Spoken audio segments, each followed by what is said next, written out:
오후에 시작 함께 하실래요? 안녕하세요. 세상의 모든 정보 아나운서 전주리입니다. 지난달 임신 36주 차에 중절 수술을 받았다는 내용의 유튜브 영상이 게재되면서 사회적으로 큰 충격을 줬죠. 당시 조작이 아니냐 하는 논란이 일었고 경찰이 수사에 나섰는데요. 경찰은 해당 영상에 조작된 부분이 없다는 점을 확인하고 수술을 받은 여성과 병원장을 살인 혐의로 입건했다고 합니다. 하지만 벌써부터 혐의 입증이 쉽지 않을 것이라는 관측이 나오는데요. 이 문제 어떻게 봐야 하는지 잠시 뒤 사건 노트 코너에서 자세히 살펴보겠습니다. 5인 미만 사업장 근로자들이 부당해고 위협에 시달리고 있다고 합니다. 실제로 본인 의지와 관계없이 회사를 그만두는 사례가 300인 이상 사업장에 비해서 2배 이상 높았다고 하는데요. 직장인을 위한 라디오 생존백서, 오늘은 5인 미만 사업장의 노동 현실과 대책을 고민해보는 시간 마련했습니다. 관련해서 조언이 필요하신 분들 계속해서 함께해 주세요. 저희 방송은 KBS 일라디오 유튜브 채널을 통해서도 실시간으로 시청 참여하실 수 있습니다. 많은 관심 부탁드리면서 KBS 세상의 모든 정보 지금 시작합니다.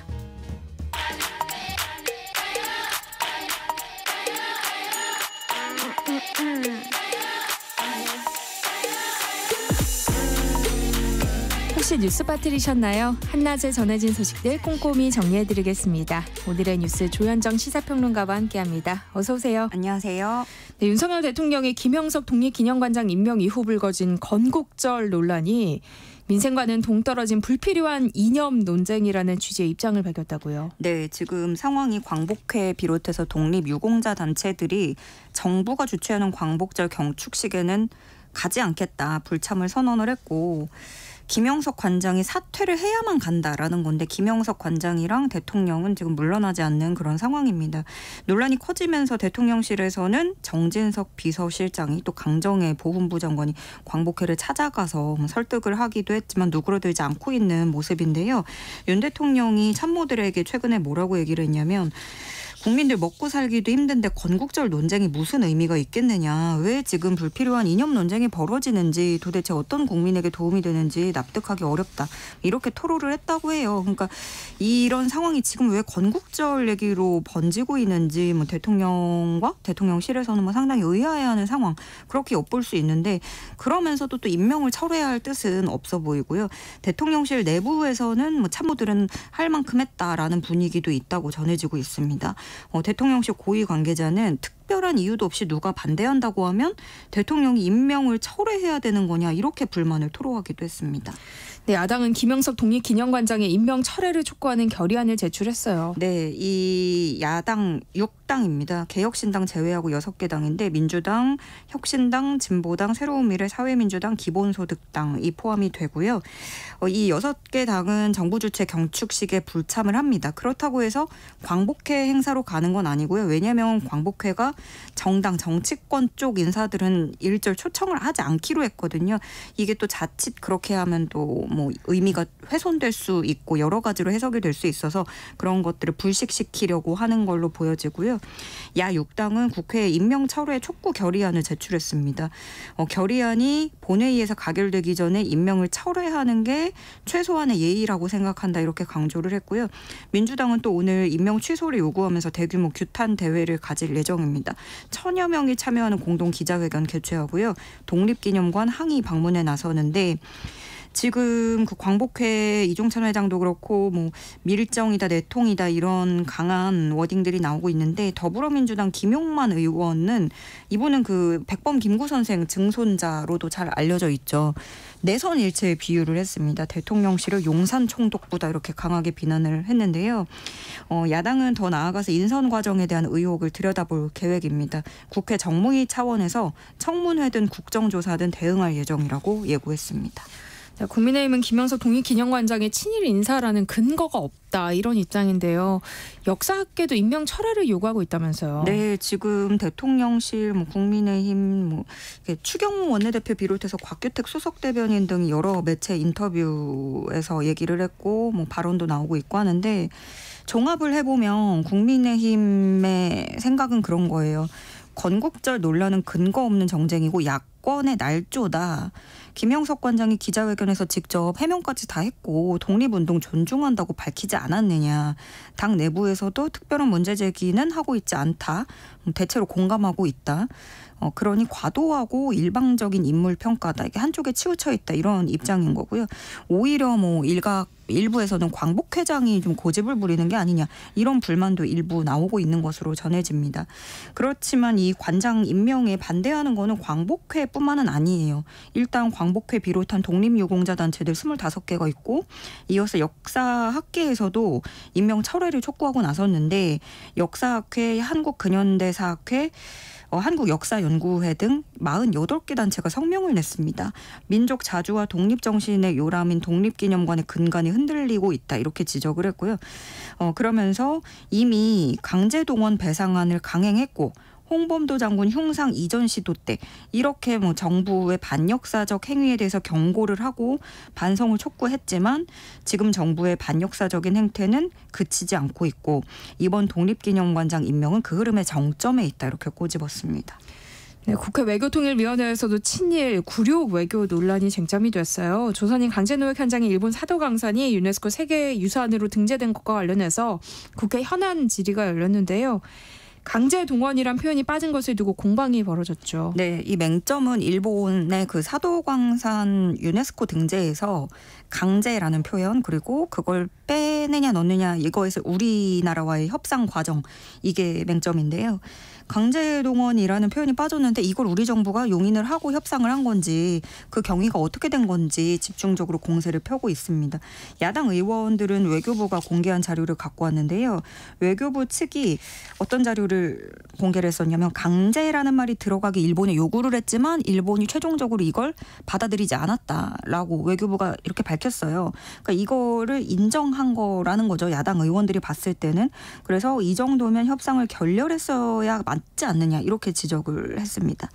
조태열 외교부 장관은 국회 출석해서 어떤 입장을 밝혔어요? 예, 일단 먼저 그 이를 방어하는 국민의힘 의원들 얘기를 좀 해보면 네.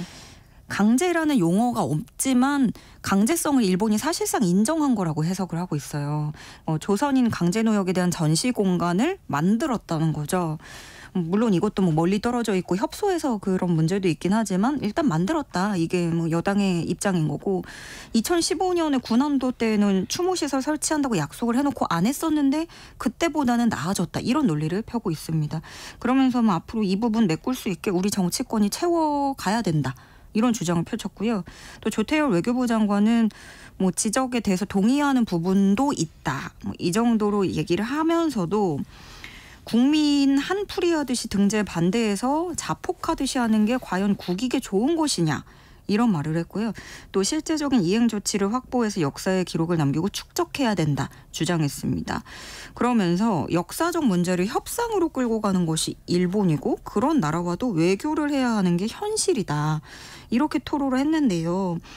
이 조태열 장관의 말을 좀 뜯어보면 기록 남기고 축적하고 얻을 거 얻는 게 중요하겠죠. 그런데 등재에 일단 우리나라가 투표권을 가지고 있었고 그거는 외교적으로 하나의 카드를 쥐고 있는 셈인데 자폭하듯이 반대한다라는 표현이 장관에게서 나왔는데 이거는 역으로 좀 국민들의 그런 정서에 대해서 그저 좀 감정적이다 혹은 자폭, 목리 부린다고 이게 되레 좀 색안경을 끼고 비약하는 측면이 있다. 그리고 또 일본이 역사적 문제를 협상으로 끌고 가는 나라라면 우리는 왜 그렇게 못하는지 이렇게 좀 되묻고 싶은 거죠.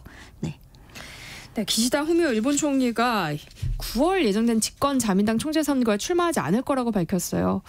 우리도 주시할 수밖에 없는 소식 아닐까요? 네, 미국도 대선인데 일본도 또 변화가 일어나게 됐습니다. 사실 기시다 총리는 늘 인기 없는 총리였어요. 그리고 그 과정에서 경제 정책도 그렇고 디지털로 전환하는 정책도 굉장히 국민들한테 반감을 샀었고 지지율이 항상 낮았었는데 그러다가 미국에서 바이든 대통령이 사퇴를 했잖아요. 여기서 이 기시다 총리 쪽에 긴장감이 감돌았습니다. 상황이 비슷하다는 거죠. 일단 자당 내에서 어떤 다음을 기약할 수 있는 것에 위기감이 있고 그러니 인기 없는 사람은 바꿔야 된다라는 목소리가 자당 안에서 이렇게 불거지는 그런 상황. 그러다 보니까 일본 명절이 8월 중순에 있는데 이 명절 전후로 거취를 결정할 것이다. 이런 얘기는 돌긴 돌았었거든요. 그러다가 오늘 소식이 전해졌는데요. 차기 총리로 지금 뭐 거론이 되고 있는 거는 이시바 전 간사장이 가장 많이 꼽히고 있고 또 자민당에서 그 다카이치 경제안보 담당상 또 가미카와 외무상 등이 제일 많이 거론이 되고 있는데 대부분이 이제 극우에서 인기를 끌고 있는 굉장히 거침없는 우리를 향해서 거침없이 발언을 하는 그런 인물들입니다. 지금 국회에서는 2개의 청문회가 열리고 있죠? 네. 먼저 법제사법위원회 오늘 오전 10시부터 시작했는데요. 김영철 서울북부지검 차장검사 탄핵소추 사건 조사와 관련한 청문회를 진행하고 있습니다.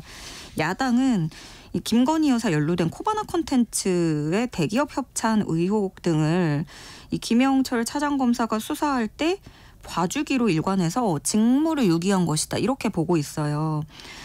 그래서 청문회를 열고 있는 건데 다만 이른바 핵심 증인들이 거의 다 출석하지 않았습니다. 이원석 검찰총장, 김영철 차장검사, 장시호 씨 등등이 있는데 출석 안 했고 20명이 넘는 증인 참고인 중에서 실제로 참석한 사람은 임은정 대전지검 부장검사뿐이고 그래서 청문회 이거 시작하자마자 임은정 검사가 증인 자격이 있는지 이거부터 좀 뭐 공방을 펼쳤고요. 네. 과방위도 같은 시각부터 방송장악 관련 2차 청문회를 하고 있습니다. 이진숙 방통위원장이 2인 체제로 공영방송 이사를 선임한 과정이 위법하다라는 게 야당의 입장이고요. 여기에는 김태규 방통위 부위원장이 참석을 했습니다. 직무 정지된 이진숙 방통위원장은 일반 증인으로 돼서 오후에 출석할 예정입니다.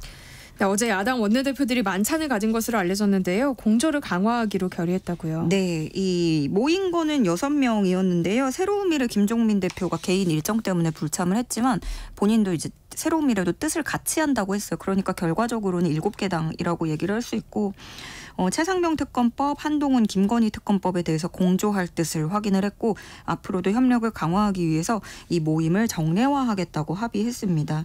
그 윤 대통령 잇따른 거부권에 대응해서 국정조사 뭐 추진을 하느냐 이런 얘기도 나왔는데 여기서는 좀 일부 이견이 있었던 것으로 알려지고 있고요. 대표적으로 어떤 얘기가 나왔냐면 기본소득당 용해인 원내대표 최상병 특검법을 진전시키는 건 여기 모인 야당의 제일 중요한 과제다 이렇게 강조를 했고요.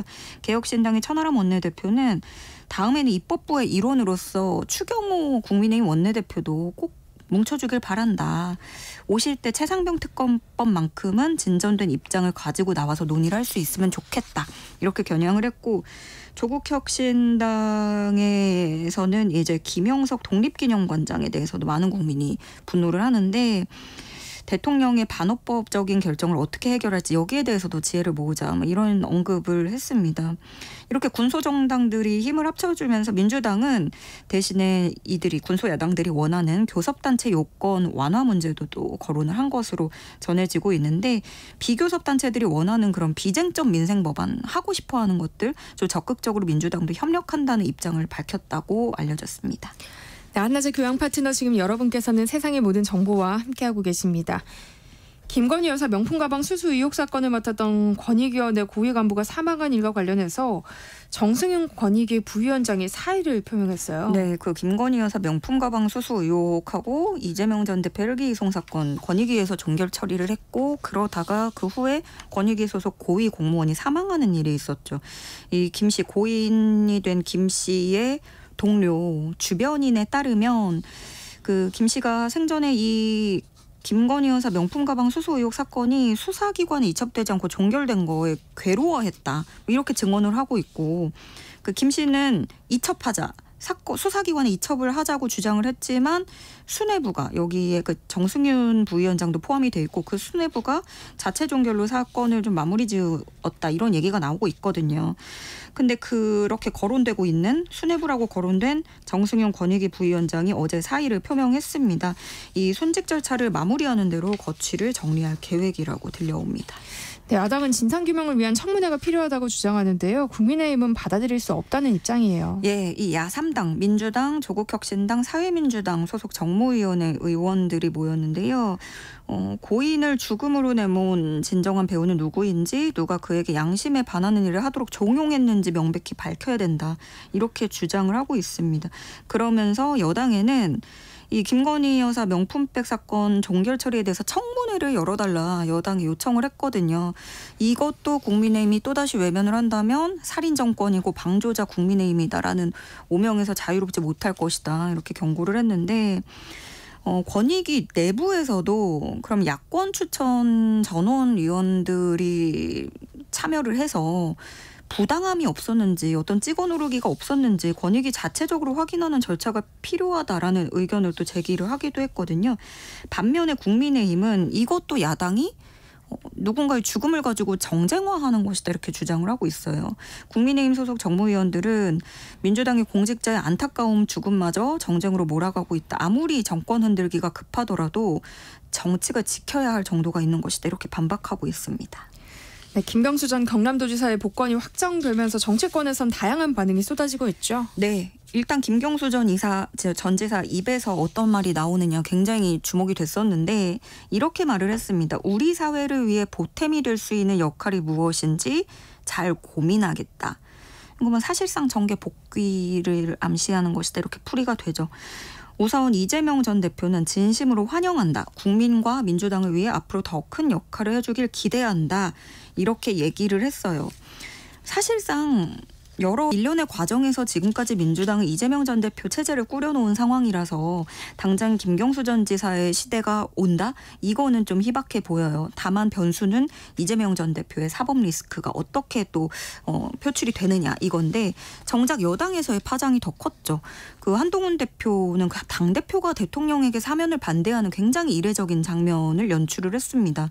또 복권이 확정되고 나서도 공감하기 어렵다고 생각하는 분이 많을 것이다. 다만 이미 결정된 것이니까 나는 여기서 더 이상 언급하지 않겠다. 이렇게 얘기를 해요. 좀 찜찜한 구석이 있습니다. 그래서 지금 이 여당의 그 사태를 보면서 해석이 굉장히 분분을 해요.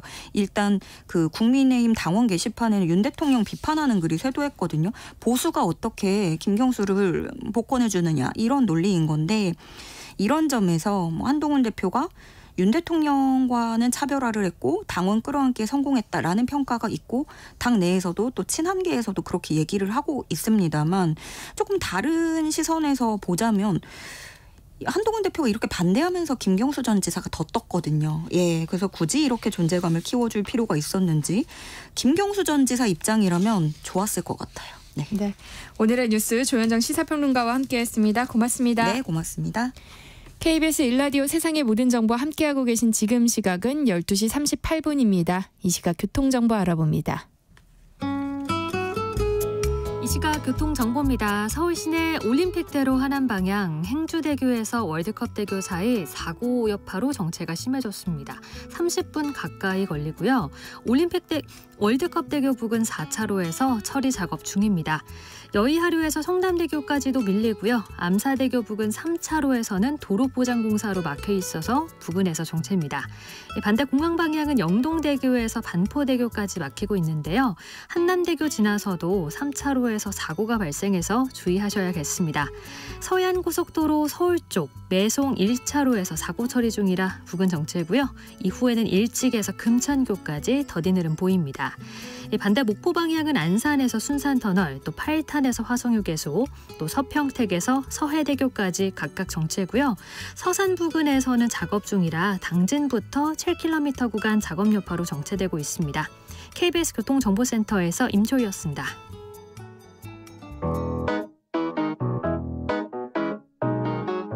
세상의 모든 정보는 청취자분들의 관심과 참여를 기다립니다. 방송 들으시면서 궁금한 점이 있거나 의견 공유하고 싶은 분들 계시면 문자 보내주세요. 추첨을 통해 모바일 쿠폰 보내드리겠습니다. 참여하실 번호는 샵 9730이고요. 짧은 문자 50원, 긴 문자 100원의 이용료가 부과됩니다. 콩 게시판을 통해서는 무료로 참여하실 수 있고요. KBS 1라디오 유튜브 채널을 통해서도 실시간으로 시청 참여하실 수 있습니다. 꼭 알아야 할 정보를 알기 쉽게 전달해드리는 세상의 모든 지식. 우리 사회를 들끓게 한 사건을 살펴보는 사건 노트 시간이죠. 배상훈 프로파일러와 함께하겠습니다. 어서 오세요. 안녕하세요. 네, 지난 6월 한 여성이 임신 36주 차에 낙태한 과정 유튜브로 공개하면서 큰 파장이 일었는데요. 경찰 조사 결과 영상 내용이 사실이었어요. 예, 당시에도 논란이 좀 있었죠. 이 과정, 그러니까 본인이 이제 그 과정을 쭉 그러니까 마치 이제 영화 비슷한 형태 동영상을 찍듯이 따라가서 이건 조작이다 이런 얘기도 있었고요. 네. 또 아니다 그렇지 않다는 얘기도 있었는데 왜냐하면 36주 차에 낙태한다는 건 이건 말이 안 되거든요. 네. 근데 어쨌든 이제 그 과정을 유튜브에 올렸고 그 수술을 한 병원이 특정이 됐습니다. 서울경찰청은 지난 12일 날 이 과정에서 이 올린 유튜버하고 병원장 2명을 피의자로 입건을 했고 과정에서 진료기록부를 입수를 했고요. 그 과정엔 뭐 수술 비용이 얼마다 뭐 전체적으로 뭐 120시간이 들었다 뭐 이런 얘기들도 있었고요. 경찰이 좀 고생을 한 것 같습니다. 왜냐하면 처음에는 유튜브 본사에 정보를 요청을 했는데 거절당했고요. 근데 그 영상을 보면 사실은 병원을 특정할 수 있는 게 많이 나와 있습니다. 그래서 그걸 좀 찾은 것 같습니다. 저는 이게 조작이길 사실은 많은 사람들이 참 바랬을 것 같은데 36주 차면 사실 그거보다 더 어린 주수에 태어나서도 건강하게 잘 자라고 있는 아이들이 많잖아요. 그러니까 현행법상 36주 차에 낙태가 가능해요? 뭐 이제 수술적으로는 가능하겠죠. 근데 이게 굉장히 아시다시피 이 살아있는 사람 아닙니까? 이 정도. 그렇죠. 그러니까 법상으로도 안 되지 않나요? 그렇죠. 안 되죠. 안 됐었는데 네. 문제는 법이 없어졌죠. 왜냐하면 2019년도에 이 관련된 형법상의 낙태죄라고 하는 것이 헌법 불합치판 결정을 받아서요. 그러니까 법이 없는 겁니다. 그러니까 네. 낙태죄라는 것이 없으니까 그럼 낙태를 해도 되냐? 아닙니다. 그렇지 않습니다. 낙태죄가 없어졌지만 그건 살인행위이기 때문에 살인죄로 의율할 수가 있습니다. 그리고 네. 모자보건법상의 조항도 실제로 원래는 24주 이내만 가능하다는 조건이 14조에 있습니다. 네. 예를 들면 뭐 근친상간이라든가 아니면 유전절기 문제라든가 이런 게 다 조항이 있는데 그것도 사실 다 없어졌죠. 네. 그러면 이 의사와 수술받은 여성은 어떤 혐의로 이제 수사를 받게 되는 거예요? 그러니까 물론 이제 병원에서 뭐 본인들이 의사가 우리가 낙태합니다라고 쓰지는 않았을 겁니다. 병원 의료 기록부 상에는 사산이라고 기록돼 있다고 합니다. 네. 그러니까 그 모태 안에서 죽은 아이를 꺼냈다라고 돼 있는데 실제로는 분명히 본인이 유튜브 과정에선 이것은 이렇게 얘기를 했기 때문에 둘이 다르죠. 기록과 이건 다르죠. 그렇네요. 그러니까 당연히 이 과정에서 이것을 입증해내야 되는데 문제는 이 병원이 CCTV가 없다고 합니다. 원래는 있어야 되는 건데 없는 거고요. 그러니까 의료 기록을 분석하고 그 수술에 들어간 사람들의 진술과 또 관련된 어떤 약품과 아니면 이런 것들을 다 종합해서 이 입증을 해내야 되는 거죠. 그러니까 이 행위를 했다. 네. 이 행위란 뭐냐면 이 아이가 그 안에서 죽은 아이를 꺼낸 건지 아니면은 살아있는데도 뭐 말씀도 그렇지만 어쨌든 꺼내갖고 죽이게 된 건지에 대한 걸 입증을 그래서 수사의 핵심은 말하자면 그 아이가 그때 살아있었느냐 죽었느냐 그게 핵심이 될 것 같습니다. 그러니까 살인이라는 건 말 그대로 사람을 죽였다는 거잖아요. 예. 그러니까 태아를 어느 시점부터 사람으로 봐야 하는가 볼 수 있는가 이게 중요할 것 같아요. 저도 뭐 대학 때 이제 이런 낙태 관련된 부분에 있어서 사람의 시점을 뭘로 보느냐. 그러니까 자가호흡설이 있고 아니다. 그 안에 모체 안에 있으면 다 뭐 이런 여러 가지 그 이론이 있습니다만은 네. 대법원 판결 2007년도 판결은 분만이 개시된 상태부터 사람이라고 했고요. 헌법재판소는 2019년도에 말하자면 22주, 임신 22주부터는 독자적인 생명체라고 했습니다. 그래서 조금 다르죠. 그렇지만 명확한 것은 2021년에 임신 34주에 태아를 낙태시킨 의사는 살인죄 판결을 받았습니다. 그러니까 실제로는 지금 이 경우는 명확히 살인이죠. 예. 이제 경찰 수사 결과에 따라서 처벌 여부가 정해질 텐데요. 이 여성은 왜 이런 과정을 또 유튜브에 올렸을까요? 그 심리를 이해하기가 정말 힘들어요. 근데 이제 그 미국이라든가 다른 나라에는 비슷한 경우를 종종 봅니다. 그런 네. 걸 이제 올리는 경우를 일부지만은 일종의 페미니즘 같은 형태, 말하자면 내 몸의 결정권은 내가 가지고 있다라는 것을 약간의 좀 충격적인 방법으로 이렇게 네. 올리는 경우도 저는 봤습니다. 근데 그 경우도 실제로는 주수가 좀 작습니다. 이것처럼 그렇게 길지 않습니다. 그러니까 그런 경우도 있고 말하자면 단순히 이제 관종 형태의 경우도 있고 네. 말하자면 아니면 두렵고 힘드니까 자기 어떤 기록을 남기려고 했을 수도 있고, 그러니까 한 서너 가지 정도의 심리가 있을 것 같은데, 근데 제가 보기엔 단순히 생각이 짧았던 것만 아닌 것 같습니다. 뭔가 이유가 있었던 것 같은데 그 과정을 정확히 설명하지 않고, 근데 그 얘기는 있습니다. 유튜브 상에는 자신이 이 과정이 사실 힘들고 두렵고 이런 얘기를 하긴 합니다. 네. 근데 거기에 연관돼 있을까라고 하지만 경찰 수사 과정에서 분명히 밝혀질 바입니다. 네, 이런 경찰 수사 결과에도 일각에서는 조작설이 계속 제기되고 있어요. 뭐 과거에도 경찰 수사 결과를 못 믿어서 조작설 또는 음모론이 돌기도 했잖아요. 이번에는 왜 이런 반응이 나오고 있는 걸까요? 근데 어디서 나오느냐가 중요합니다. 이게 어떤 많은 커뮤니티에서 일어나는 게 아니라 여성 전용 커뮤니티에서 나오는 얘기입니다. 말하자면 하필 왜 이렇게 말도 안 되는 상황과 경찰의 이런 수사가 뭐 바로바로 얘기되고 있는 거냐라는 네. 얘기를 하면서 예를 들면 이런 거죠. 어떤 일부에서는 이 입건된 여성을 옹호하는 글도 쏟아집니다. 뭐 어쨌든 간에 자기 몸의 결정은 자기가 한 거지라고 하는 주장도 분명히 존재하는 거고, 이거 뿌리 깊은 우리나라의 경찰에 대한 불신, 수사에 대한 불신도 있고, 크게는 이제 지금 아시다시피 미국의 그 대선의 주요 이슈가 낙태죄 관련된 거가 연관되어 있지 않습니까? 낙태 관련된 거 아닙니까? 네. 그런 거 연관된 것일 수도 있고 굉장히 많은 어떤 다양한 얘기가 나오고 있는데 특징적으로 그렇습니다. 낙태죄를 둘러싼 많은 논의가 그 속에 함축되어 있는 건 맞습니다만 근데 거기에는 태아의 생명에 대한 얘기는 빠진 것 같습니다. 이번 사태를 계기로 낙태죄 폐지 이후에 생긴 입법 공백을 해결해야 한다는 주장이 나오고 있어요. 관련법 논의는 하고 있나요? 이걸 하고 있다고 해야 되나요? 하고 있지 않다고 해야 되나요? 2019년도에 지금 해라고 했습니다. 네. 2019년도는 사실은 이 전 국회거든요. 그러니까 전 국회 때 분명히 입법이 올라가 있었다가 사라져 버렸습니다. 뭐 그 정쟁 때문에 그럴지 어떤지 모르지만은 지금도 분명히 입법이 몇은 있습니다. 근데 논의가 안 되고 있어요. 네. 그러니까 논의가 안 되면 지금 상태가 계속 되는 겁니다. 그러니까 이제 이게 상임위에서 논의가 돼야지 뭐가래도 이제 본회의에 올라가는데 안 되고 있다는 거예요.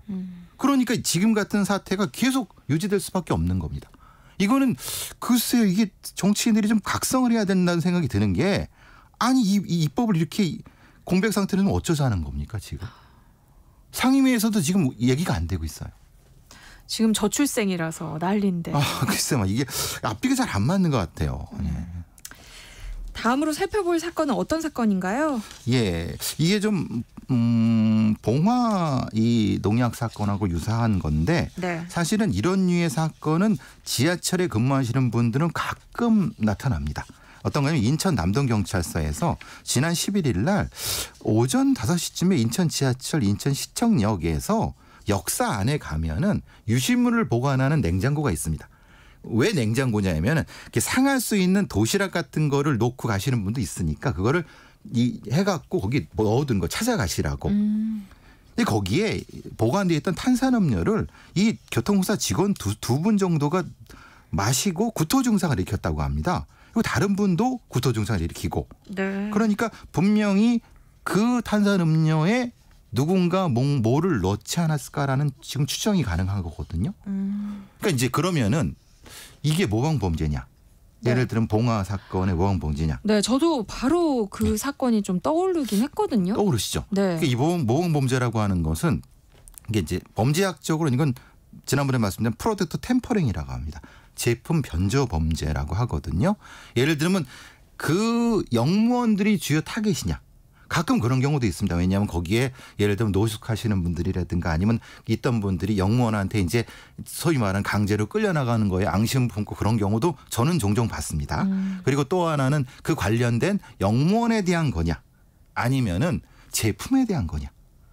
그러니까 이제 그 탄산음료가 그 라벨이 공개되면 그 회사는 주가가 떨어지겠죠. 아. 그래서 이제 그 제품 변조 범죄는 굉장히 폭이 넓습니다. 그리고 만약에 어떤 사람이 그런 형태의 그걸 넣고 마셔갖고 민사소송을 해갖고 보상금을 타내려고 했다. 이것도 범죄에 들어갑니다. 그래서 미국에서는 이런 경우도 많이 나타납니다. 그러니까 프로템퍼링 범죄는 이렇게 폭이 넓습니다. 그래서 이런 수사는 단지 이게 독을 넣었다 마놨다가 중요한 게 아니라 그로부터 연결되는 이게 흔히 말하는 피해 파장을 확인하는 작업이 먼저입니다.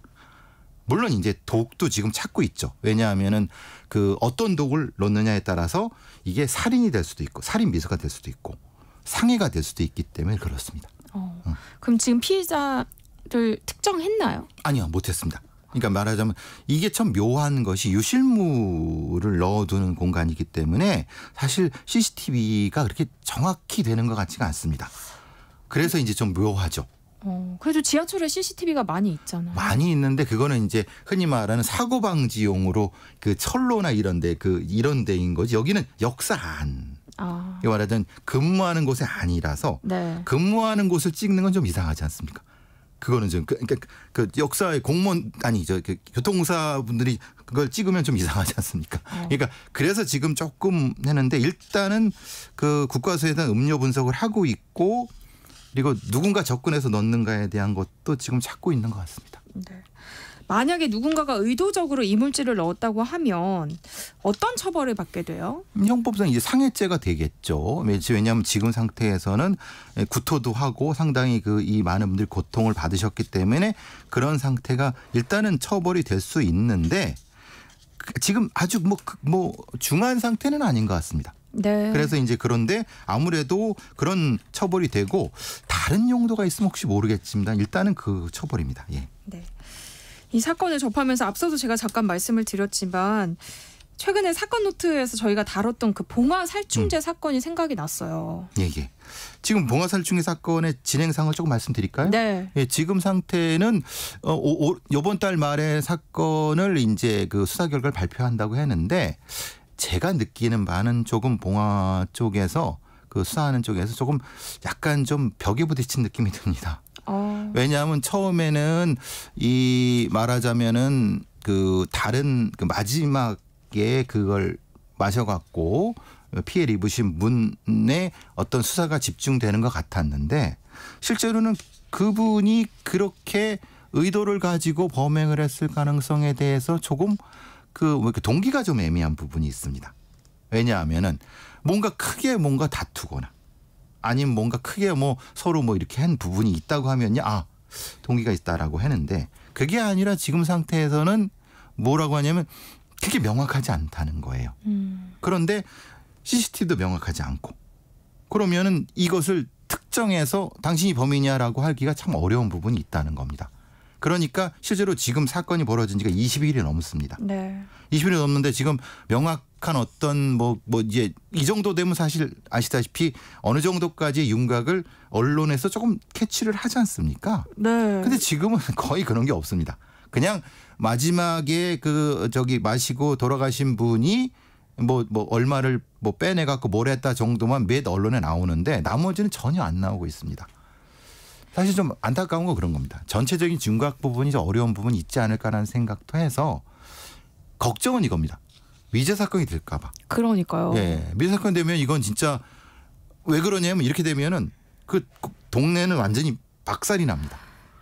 서로 계속 의심할 수밖에. 그러니까요. 그래서 그런데 범인은 없다. 글쎄요, 이건. 그래서 좀 바람이지만 조금 더 분발하셔갖고 봉화 쪽에서 명확히 좀 밝혀줬으면 좋겠다는 생각이 듭니다. 네, 사건 노트 오늘 여기까지 하겠습니다. 배상훈 프로파일러와 함께했습니다. 고맙습니다. 감사합니다. KBS 세상의 모든 정보 1부 순서는 여기서 마무리하겠습니다. 이어지는 2부에서는요. 일터에서 나를 지키는 법을 알려드리는 시간이죠. 직장인을 위한 라디오 생존백서 코너 기다리고 있으니까요. 계속해서 많은 청취 부탁드립니다. 그럼 전 잠시 후 2부에 다시 돌아올게요.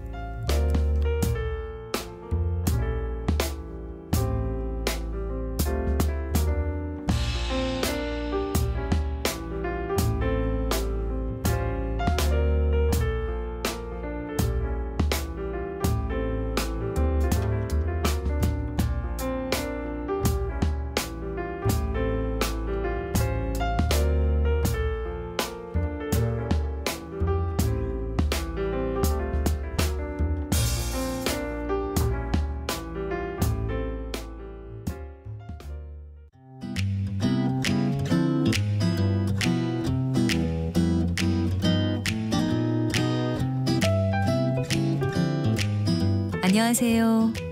바른말, 고운말입니다. 우리말 표현 중에 서울 까투리라는 말이 있는데요. 수줍음이 없고 숫기가 많은 사람을 비유합니다. 원래 까투리는 꿩의 암컷을 가리키고요. 꿩의 수컷은 장끼라고 합니다. 동물 중에 암수의 이름이 다른 것은 별로 많지 않은데 꿩의 경우는 이렇게 다른 이름으로 불립니다. 까투리와 관련된 속담으로 까투리 얼었다가 있는데요. 뭔가 이 꽁꽁 얼었음을 이르는 말입니다. 또 까투리 북한 다녀온 셈이다라는 속담도 있는데 보기는 보았으나 무엇을 보았는지 어떻게 된 내용인지 모르는 경우를 비유하고요. 하룻망아지 서울 다녀오듯이란 속담도 역시 같은 뜻입니다. 여기서 하룻망아지는 태어난 지 딱 하루 된 망아지가 아니고요. 난 지 얼마 안 되는 어린 망아지를 뜻합니다. 하룻강아지 역시 태어난 지 얼마 안 되는 어린 강아지를 의미하죠. 또 소의 경우 소의 수컷은 수소, 소의 암컷은 암소라고 하죠. 또 황소는 큰 수소를 가리키고 이 모두 우리 고유어 표현입니다. 그리고 닭의 경우 닭의 수컷은 수탉, 닭의 암컷은 암탉입니다. 장딸기란 표현도 들어보셨을 텐데요. 장딸은 일부 속담이나 관용구에 쓰여서 수탉을 이르는 말입니다. 예를 들어 장딸기 울어야 날이 새지라는 속담은 집안의 일처리는 남편이 주관을 해서 해야 제대로 됨을 이르는 말입니다. 바른말 고운말 아나운서 변희영이었습니다.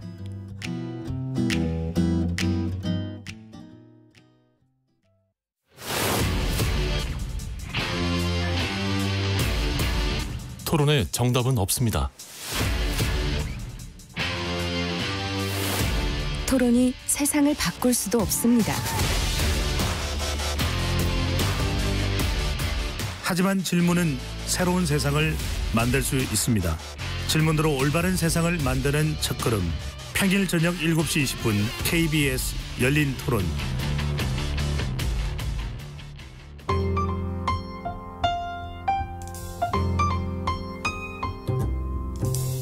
어떤 하루 보내고 계신가요?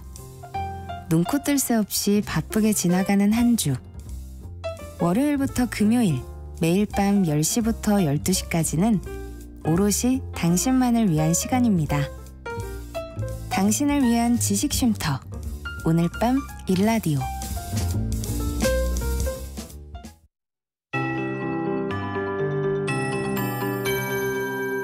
KBS 58분 날씨.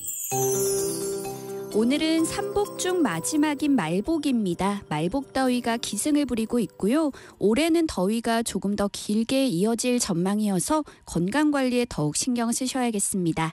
오늘 한낮 기온은 서울과 춘천, 대전 35도, 광주 34도, 대구와 부산 33도, 제주 32도, 강릉 31도 등으로 오늘도 동쪽보다 서쪽 지역이 더 덥겠습니다. 동풍이 높은 산맥을 넘으면서 기온이 상승하기 때문이고요. 또 강한 볕과 높은 습도로 체감 온도는 기온보다 1도에서 3도가량 더 오르기 때문에 온열 질환에 걸리지 않도록 주의를 하셔야겠습니다. 지금 경주에는 소나기가 내리고 있고 제주도에는 비가 오고 있습니다. 오늘도 대기가 불안정해서 밤까지 전국 곳곳에 5에서 최고 60mm의 소나기가 내리겠고요. 특히 수도권과 강원 내륙, 전남 지역은 시간당 30mm 안팎의 매우 강한 소나기가 쏟아지는 곳도 있겠습니다. 제주도는 오늘부터 모레 사이에 비구름의 영향으로 비가 오겠고요. 모레까지 30에서 100mm 이상의 많은 비가 내릴 전망입니다. 광복절인 내일도 폭염이 이어지는 가운데 곳곳에 소나기가 지날 것으로 예상됩니다. 현재 서울의 기온은 33.3도입니다. 송소진입니다.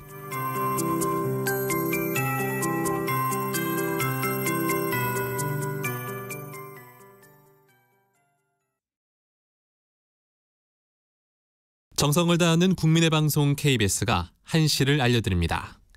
AM 711kHz, FM 97.3MHz, KBS 1라디오입니다. HLKA.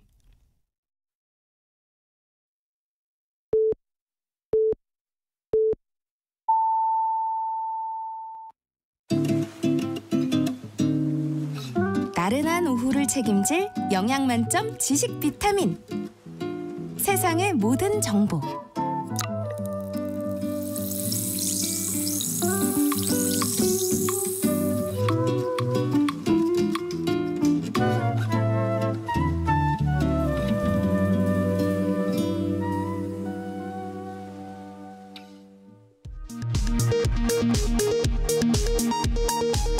이 시각 라디오 정보센터 뉴스입니다. 오늘 국회 법사위의 김영철 서울북부지검 차장검사 탄핵사유 조사 청문회에서 김건희 여사 고가 가방 의혹 관련 조사를 담당한 권익위 간부의 사망 사건이 거론되면서 여야 간 고성이 오가는 등 공방이 벌어졌습니다. 윤석열 대통령 처가가 연루된 경기도 양평 공흥지구 특혜 의혹과 관련해 허위 공문서 작성 등의 혐의로 재판에 넘겨진 경기 양평군청 공무원 3명에게 1심에서 무죄가 선고됐습니다. 성매매 관련 기사에 조국혁신당 대표와 조 대표 딸 조민 씨 등의 일러스트를 부적절하게 사용한 조선일보가 손해배상을 해야 한다는 판결이 나왔습니다. 내각 지지율이 10에서 20%대에 머물며 퇴진 압박을 받아온 기시다 일본 총리가 사실상 차기 총리를 뽑는 다음 달 자민당 총재 선거에 불출마하겠다고 밝혔습니다. 지금까지 라디오 정보센터 뉴스 정한나였습니다.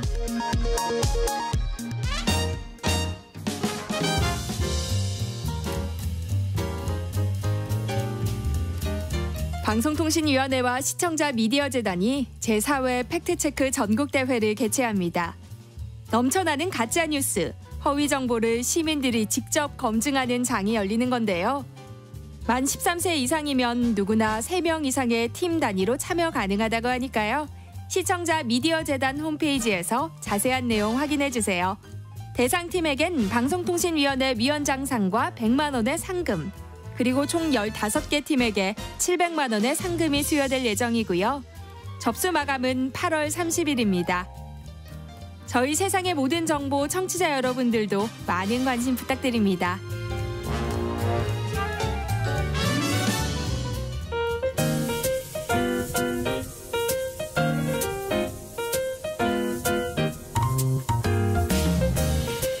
정신없이 바쁜 하루, 지금 우리 주변에서 벌어지고 있는 사건 사고 소식들 한숨 돌리며 살펴보시죠. 하프타임 뉴스 임선우 뉴스캐스터와 함께합니다. 어서 오세요. 안녕하세요.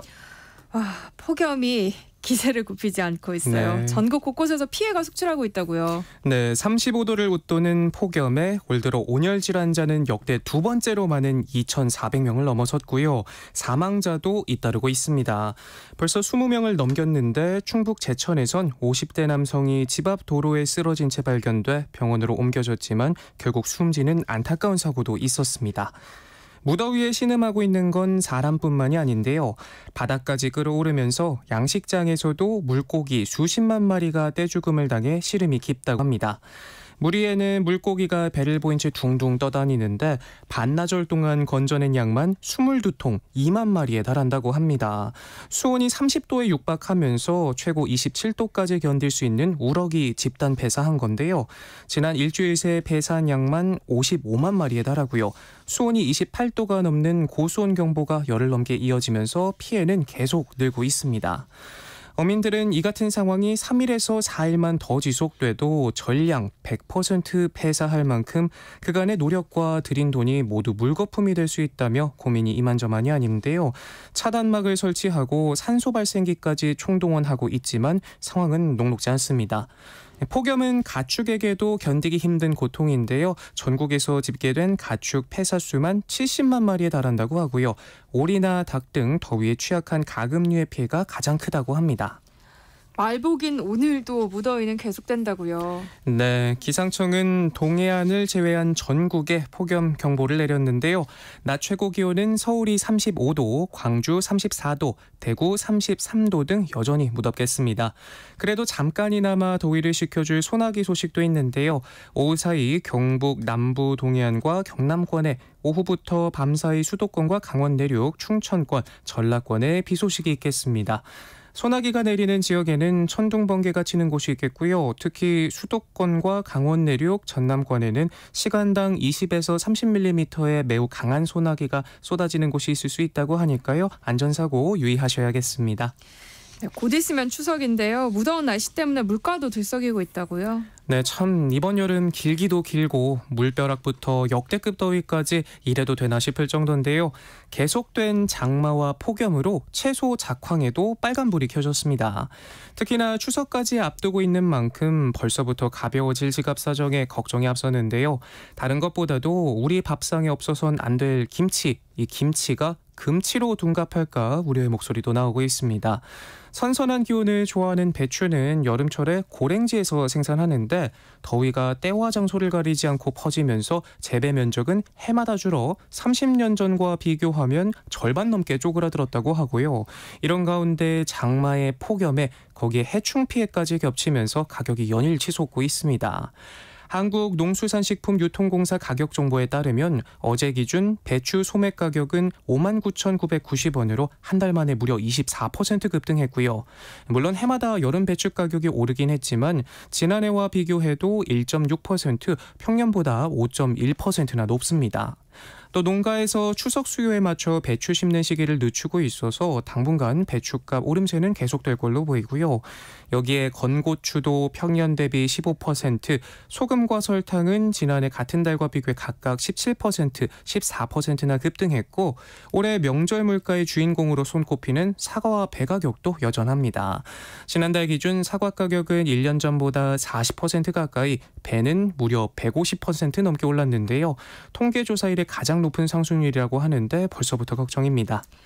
네, 최근 형기가 끝나지도 않았는데 석방된 사례가 여럿 있었다고요. 네, 교정당국이 실수로 수감자를 잘못 풀어주는 일이 최근 석 달 새 연이어 3건이나 발생했습니다. 천안교도소에서는 벌금 노역형으로 수감돼 있던 60대 수감자가 지난 6월 5인 석방됐는데요. 당시 다른 형사사건에 연루돼 구속영장이 발부된 상태였는데 교도소 측은 석방 11시간 만에 해당 사실을 뒤늦게 파악하고 부랴부랴 복귀 명령을 내렸다고 합니다. 당사자도 얼마나 황당했을까 싶은데 저항 없이 교도소로 돌아온 덕분에 큰 탈 없이 다시 구속할 수 있었고요. 또 지난달에는 경북 포항교도소와 서울구치소에서도 하루 간격으로 5인 석방이 뒤이었습니다. 그런데 앞선 사례와 다르게 서울구치소에서 5인 석방된 수용자는 복귀 명령에 불응해 검찰과 경찰이 추적에 나서는 일까지 발생했고요. 네. 포항교도소에서도 노역형 형기가 남은 수용자를 일찍 출역시키는 사고가 벌어졌습니다. 4년 전만 해도 단 한 건도 발생하지 않았던 5인 석방은 이듬해 2건, 지난해 4건으로 증가했고요.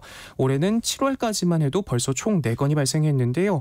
이렇게 갑작스러운 5인 석방 급증 배경 중 하나로는 교도소가 정원을 크게 초과하는 인원을 수감하면서 교정 직원들의 업무 부담이 가중되고 때문에 이런 부작용이 덩달아 늘어나고 있다고 합니다. 전국 수감시설 평균 수용률은 매해 100%를 넘겨오고 있는데 특히 올해 8월 기준 124%까지 급격히 상승했고요.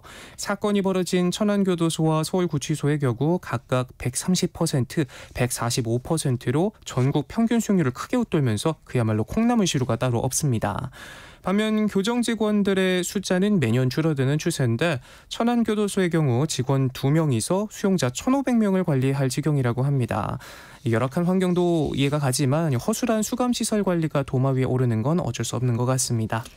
네, 다음 이슈 살펴볼게요. 간편 결제 서비스 카카오페이가 가입자 정보를 중국 업체 알리페이에게 무단으로 유출한 정황이 드러나면서 논란이에요. 네, 우리 국민 5명 중 4명, 4천만 명이 가입해 있을 만큼 국민 결제 서비스란 타이틀도 갖고 있는데 뒤통수를 3개 맞은 기분입니다. 네. 개인정보를 한번 등록해 놓으면 클릭 몇 번으로 손쉽게 송금과 결제를 할 수 있어서 저도 자주 이용하는데요.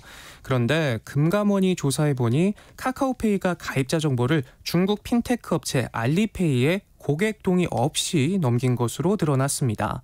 피해 규모는 4,045만 명의 개인정보 542억 건, 지난 6년간 아이디뿐만 아니라 휴대폰 번호와 이메일 계정, 거래 내역까지 모조리 유출됐습니다. 애플과 제휴를 맺으면서 고객 신용점수를 산출하는 업무를 알리페이에 맡겨왔는데 애플 결제를 하지 않은 가입자 정보까지 무작위로 넘겼다고 하는데요. 우리 정보를 쏙쏙 빼간 알리페이, 카카오페이의 2대 주주입니다.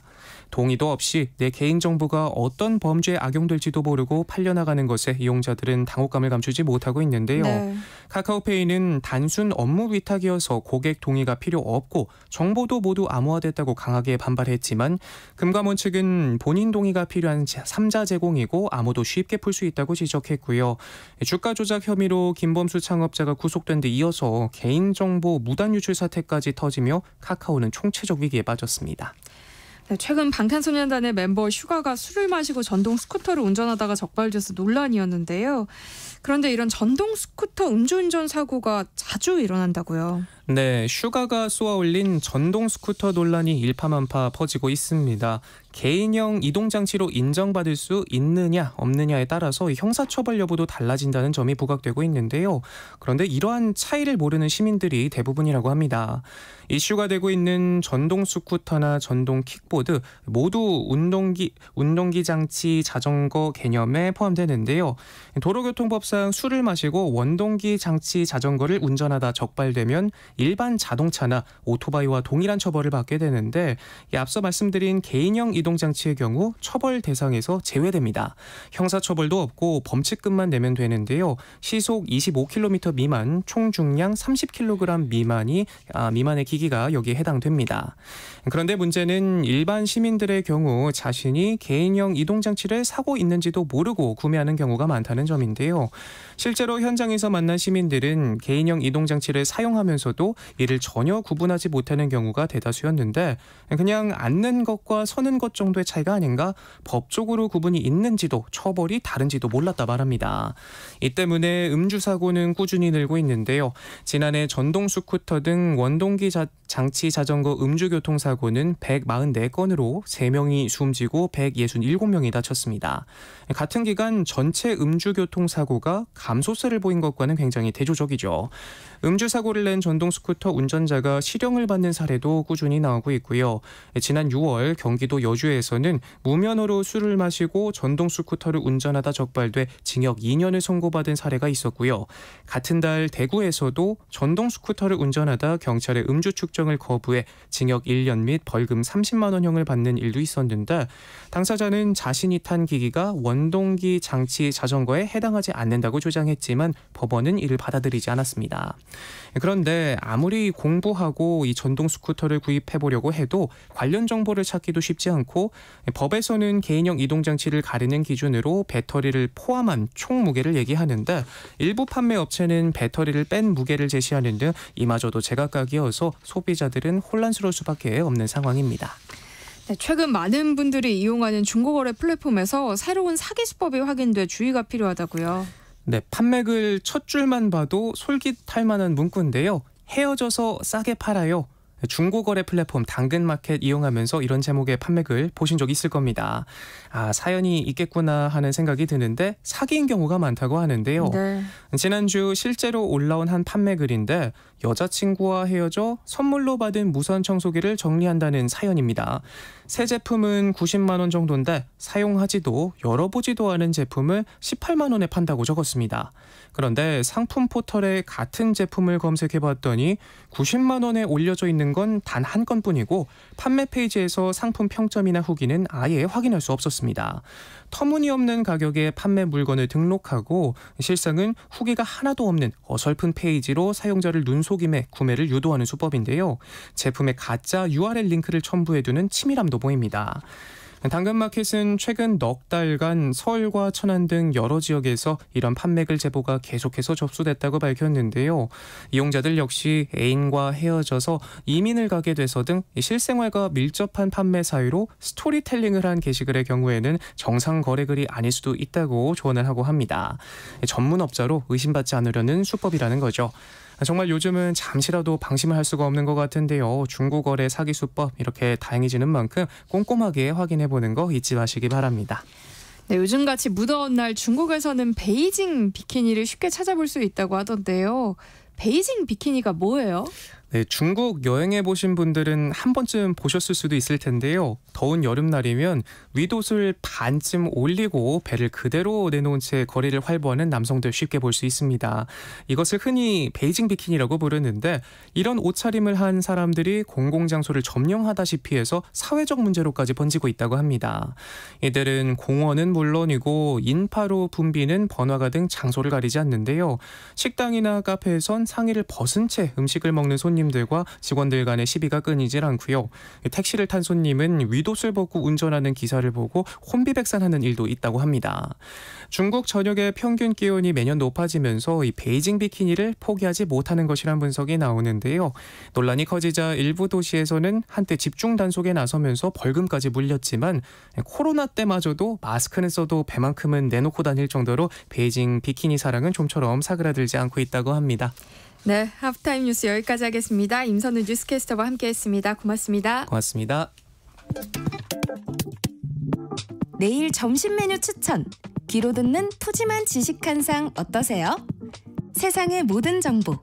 아나운서 전주리입니다.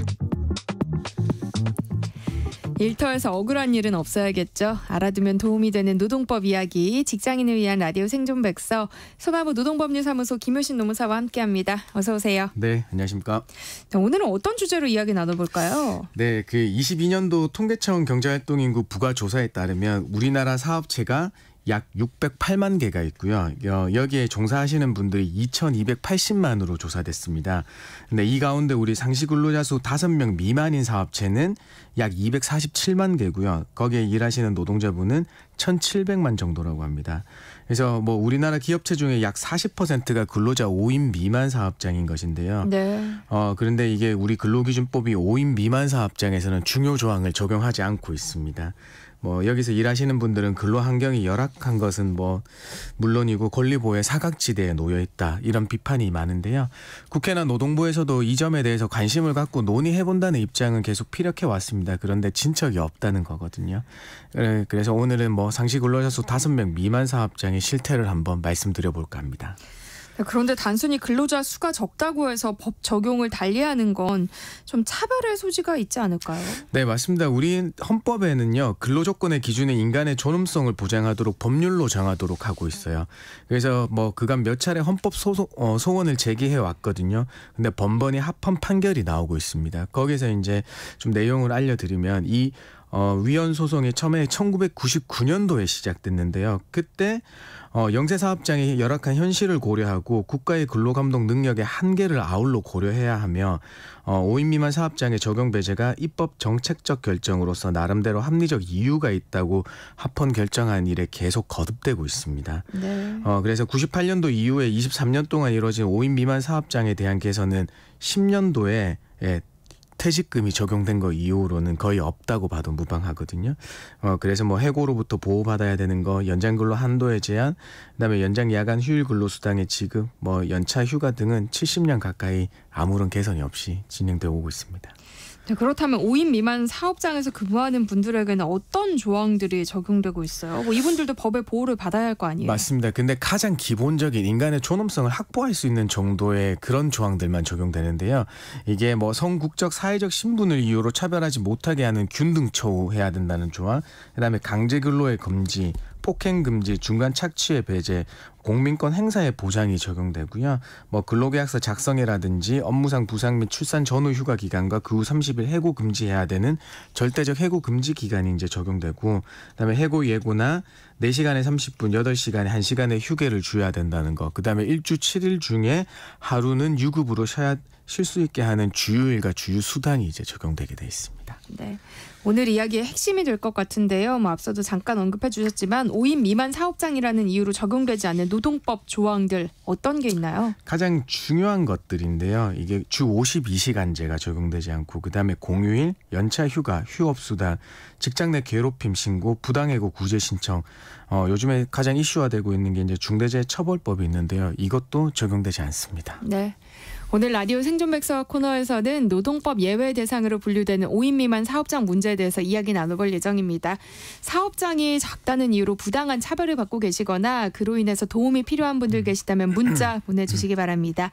김효신 노무사가 확실한 조언 제시해드릴게요. 참여하실 번호는 샵 9730번이고요. 짧은 문자 50원, 긴 문자는 100원의 정보 이용료 부과됩니다. 콩 게시판을 통해서는 무료로 참여하실 수 있으니까요. 많은 참여 부탁드립니다.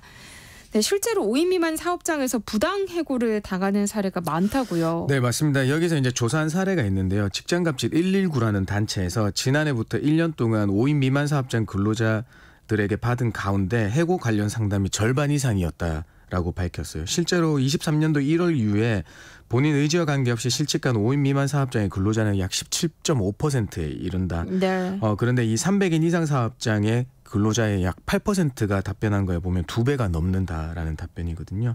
근데 이제 이게 문제는 해고 사유가 명확하지 않다라는 점인데요. 조사한 바에 따르면 식비 아끼고 싶어서 점심 도시락 싸왔더니까 네 마음대로 할 거면 나가라고 해고 통보를 받았는가 하면 회사 사장의 교제 요청, 그러니까 사귀자는 요청을 거절해서 퇴사를 요구받았다는 증언도 있습니다. 그럼 이렇게 억울하게 부당해고를 당하면 어떻게 해야 할까요? 앞서서 부당해고 구제 신청도 할 수 없다고 하셨잖아요. 맞습니다. 이 4인 이하 사업장에서 근무하다 해고 당하시면요, 부당해고 구제 신청을 하더라도 각하되게 돼 있습니다. 그러니까 이 결국에는 우리가 해고를 당하게 되면 두 가지 방법 중 하나를 선택해서 진행할 수 있습니다. 부당해고 구제 신청을 하거나 아니면 민사소송을 통해서 해고 무효 확인 소송을 제기하실 수 있는데요. 5인 이상 사업장이라면 이제 그 노동위원회에 부당해고 구제 신청을 하는 게 아무래도 신속 간이하고 비용도 소송보다 적게 들기 때문에 이제 좀 효과적인데요. 근데 4인 이하 사업장이라면 이 부당해고 구제 신청에 대해서 각하되기 때문에 할 수 없죠. 그래서 이제 소송을 제기하실 수밖에 없겠습니다만은 월 400만 원 미만의 근로자 같은 경우에는 대한법률구조공단에서 무료로 소송을 대리해주고 있습니다. 네. 그렇기 때문에 이 제도도 한번 알아보시는 것도 좋겠습니다. 네, 이런 상황이다 보니까 법을 악용하는 사례도 나타나고 있는데요. 실제로는 규모가 더 크지만 이 법망을 피하기 위해서 5인 미만의 이 소규모 회사인 것처럼 사업장 쪼개기를 하는 경우도 많다고요. 네, 맞습니다. 대개 일반적으로 여러 회사가 한 사무실에 위치하고 있는 경우를 들겠는데요. 여기에서 각각 사업자 등록을 하고 각 사업자 등록 번호에 따라 부여된 사대보험 및 세금 신고를 하는 경우라, 아니면 다수의 직원이 근로기준법상 근로자임에도 사업소득자로 취급해서 3.3% 뗀다는 이유로 근로자에 제외하거나, 아니면 두 개 회사의 각각 대표 명의만 달려하고 실제 대표 한 명이 운영하는 경우에 이제 그런 5인 미만으로 취급하는 경우들이 있거든요. 실제로 지난 5월 달에 우리 대통령이 주재한 민생 토론회에서도 5인 미만 사업장의 쪼개기 실태가 지적된 적이 있습니다. 대형 카페에서 근무한 적이 있다고 이제 소개한 시민이 있으신데, 당시 사업주가 3개의 카페를 동시에 운영하고 계셨고요. 자신이 근무한 카페 한 곳만 놓고 봐도 일하는 사람들이 10명이 넘었다. 그런데 베이커리, 바리스타, 로스터 팀으로 나눠서 5명 미만 사업장처럼 불법으로 쪼개기를 했다는 증언이 있었습니다. 네. 또 어떻게 이런 일이 발생할 수 있었을까요? 사실 우리가 1차적으로 이게 변망을 교묘하게 피해가려는 사업주의 문제가 크긴 해요. 그런데 이제 그 다른 면에서는 대다수 우리 국민들, 시민들이 형식에 얽매이고 있다는 점도 조금 주목해 볼 만합니다. 예를 들면 근로계약서를 쓰지 않거나 사대보험에 가입되지 않았으니까 근로자가 아니라고 생각하시는 분들이 의외로 많다는 점입니다. 즉 우리는 문서에 나타나 있지만 적용이 안 된다고 생각하는데요. 노동법은 구두 계약만으로도 계약이 인정되고, 이런 계약의 형식이나 근로의 형태의 구애받음 없이 임금을 목적으로 사용 종속 관계에서 근로를 제공했다고 하면 근로자로 인정받게 됩니다. 네. 그런데 사업장 쪼개기를 했지만 인정되지 않는 사례들도 나타나고 있다고요. 네, 뭐 회사가 어떻게 해서든 법망을 피해가려고 이런 쪼개기를 했지만 인정되지 않는 사례들이 있는데요. 말씀드리면 이게 장소적이나 사업자 등록증상에 분리돼 있다고 하더라도 독립된 사업장의 업무 처리 능력 등을 감안할 때 하나의 사업장으로 말할 정도로 인사 노무 관리 등의 독립성이 없으면 하나의 사업장으로 봅니다. 사실 2년 전에 5인 미만 의심 사업장에 대해서 노동부에서 대대적 감독을 했는데요. 네. 그때 큰 하나의 예가 대표가 총괄하고 가족들이 운영을 보좌하고 있었는데, 그때 면접이나 근로계약, 출퇴근, 급여 관리 등을 하나의 사업에서 통합해서 관리하고 있었던 거예요. 그래서 인사 노무 회계 관리 등이 통합되어 있어서 여러 개의 사업이 있었지만 하나의 사업장으로 확인되었고, 근로자들도 아까도 말씀드린 사업 소득자 3.3%로 신고해서 관리하고 있었는데, 감독해서 이분들의 근로자성을 확인했고 전부 합산하니 5인 이상 사업장으로 판단되었습니다. 그런 불법적인 사례가 아니라고 하더라도 근로자 수가 좀 왔다 갔다 하는 경우들도 있잖아요. 뭐 네. 원래는 5인 이상이었는데 일하는 분이 그만두면서 뭐 5인 미만이 됐다거나 아니면 바쁜 시기에만 좀 인력 보충을 해서 근로자 수가 들쑥날쑥한 사례들이 있을 텐데요. 상시 근로자 수는 어떤 기준으로 판단을 하나요? 네, 맞습니다. 그래서 이 경우를 대비해서 우리 근로기준법 시행령에서는 이 판단 기준을 제시하고 있습니다. 그러니까 여기에 사업장에서 법 적용 사유 발생일 전 1개월 동안 사용한 근로자의 연인원을 같은 기간 중에 가동일수로 나눠서 산정하는 건데요. 네. 이 분모에 해당되는 가동일수는 사업장을 실제로 운영한 모든 날들을 포함시켜야 됩니다. 그다음에 분자에 해당되는 각 일자별 투입 인원, 연인원을 말하는 것은요. 연인원은 근로시간 등을 고려하지 않고 근로자성이 인정되는 사람 모두를 합산해서 넣으셔야 돼요. 네. 그러면 상시 근로자 수에는 정직원만 포함되는 게 아닌 거예요? 그렇지는 않습니다. 파견 근로자들이나 이제 도급 근로자분들만 제외하고요. 나머지 뭐 정규직이건 아르바이트건 일용 근로자분이건 파트타이머든 고용 형태는 가리지 않고 네. 그날 나와서 일하셨다고 하면 다 연인원에 포함되겠습니다. 앞서 알려주신 대로 계산을 하면 소수점도 나올 수 있잖아요. 네. 이럴 때는 어떻게 해요? 맞습니다. 정확하신 대로 계산에 있으면 소수점이 나올 수 있습니다. 네. 그런데 5인 미만 계산해서 5인 미만 사업장으로 계산 결과값이 나왔지만 5인 미만을 투입한 일수가 50% 미만 이라는 요건을 충족시켜야 되는 거예요. 예를 들어 산정 기간 중에 약 19일 중에 10일이 5인 이상 투입했고요. 나머지 9일은 한 명만 투입해서 계산을 해보니까 5인 미만으로 결과값이 나왔더라도 5인 이상 투입한 일수가 여기서 10일이어서 50%가 넘죠. 네. 이 경우에는 5인 미만으로 결과값이 나왔다라고 하더라도 5인 이상으로 판단하게 되겠습니다. 가족들이 함께 일하는 경우도 있잖아요. 특히 네. 요식업 같은 경우에는 뭐 가족들 사이에 뭐 한두 명의 아르바이트생을 껴서 이렇게 운영하는 경우들이 많은데요. 네. 이럴 때는 어떻게 되나요? 우리나라 근로기준법은 세대를 같이 하면서 생활하는 생활을 공동하는 동거 친족만을 사용하는 죄송합니다. 사업장이라면 근로기준법이 적용되지 않는데요. 네. 직원 한 명이라도 있으면 동거하는 친족만으로 구성된 사업장이 아니거든요. 그래서 이분들을 포함해서 근로자 수에 합산해서 들어가게 되겠습니다. 그래서 동거 친족을 포함하여 5인 여부를 판단하게 되겠습니다. 네. 지금부터는 5인 미만 사업장의 근로 조건에 대해서 하나씩 짚어보겠습니다. 5인 미만 사업장의 경우는 내일 같은 광복절에도 쉬지 못하고 일하는 경우들이 많잖아요. 네. 이렇게 되면 무제한 근무도 가능한 거 아니에요? 맞습니다. 이게 원래 이제 관공서 공휴일에 관한 규정에 의한 공휴일, 그러니까 달력상에 있는 일요일을 제외한 빨간 날들은 5인 이상 사업장에만 적용돼서 이 5인 미만에는 해당 사항이 없겠습니다. 그래서 월급제 근로자라고 하시면은 일을 하시더라도 사실 추가 수당을 받으실 수는 없게 되어 있어요. 그다음에 가장 중요한 게 우리 법정 근로 시간이 일주 40시간과 일일 8시간과 일주 40시간은 5인 이상 사업장에서만 적용되는 거고, 그다음에 일주 12시간 한도로 연장 근로하지 못한다는 연장 근로의 한도 제한도 받지 않게 됩니다. 네. 그래서 이론적으로는 52시간 이상 일하실 수 있게 되겠습니다. 네, 5인 미만 사업장의 경우 휴업 수당 조항이 적용되지 않아서 지난 코로나19 사태 때도 무급휴직이 당연한 것으로 받아들여지기도 했다고요. 네, 먼저 이 휴업수당이 어떤 건지 알려드리면요. 사업장이 기책 사유로 근로를 제공하지 못할 경우에 평균 임금의 70%를 받는 게 휴업수당이라고 합니다. 그러니까 쉬시더라도 사업장의 기책 사유로 해당되니까 평균 임금의 70%를 받게 되는데 이 5인 미만 사업장에 이게 적용되지 않습니다. 그래서 이 코로나 시기 때는 그냥 무급휴직을 그대로 적용시켜 버렸거든요. 그래서 아예 급여가 안 들어오니까 차라리 권고사직으로 실업급여를 좀 받게 해주면 안 되겠냐는 그런 하소연도 나왔습니다. 네. 같이 일하는 사람과의 관계가 참 중요한 거잖아요. 그런데 네. 5인 미만 사업장에서 직장 내 괴롭힘이 발생할 경우에는 신고도 못 한다고요. 맞습니다. 이게 5인 이상 사업장도 그렇지만 5인 미만 사업장, 소규모 사업장에서의 직장 내 괴롭힘 실태에서 조사를 보면 굉장히 사건이 많은 걸로 조사되고 있습니다. 사실 이제 5인 미만 사업장의 근로자 같은 경우에는 직장 내 괴롭힘 신고가 안 되니까 그냥 회사를 그만뒀다는 응답이 약 45%에 이르게 됐습니다. 이거는 300인 이상 사업장에서 17.7%만 그만뒀다는 응답의 약 2.5배가 달하는데요. 실제로 이제 노동부에서도 21년도에 조사한 사례가 있는데 그때에도 취하하는 경우가 많다. 왜냐하면 신고를 했는데 그 안 되는 걸 알면서 노동부 아예 단계에서 취하하는 경우들이 많아서 결국에는 이 보호를 받지 못하고 있습니다. 네, 물론 5인 미만 사업장에도 근로자들을 존중하는 좋은 사장님들이 계시겠지만 그렇다고 해서 또 사업주의 선의만 기대할 수는 없는 거잖아요. 네. 지금 같은 상황에서 어떤 대책이 필요하다고 보세요? 사실 5인 미만 사업장들을 보면 일하는 사장님들도 계시고 열악한 게 사실 영세한 곳이 많습니다. 네. 그런데 지금의 이제 사회가 고도로 발달되면서 이분들이 더 많아지고 있다는 게 이제 거기에 주목해야 될 텐데요. 근데 근로기준법 조항들을 전면 배제하고 노니까 상대적 발탈감이 너무나 크게 돼 있습니다.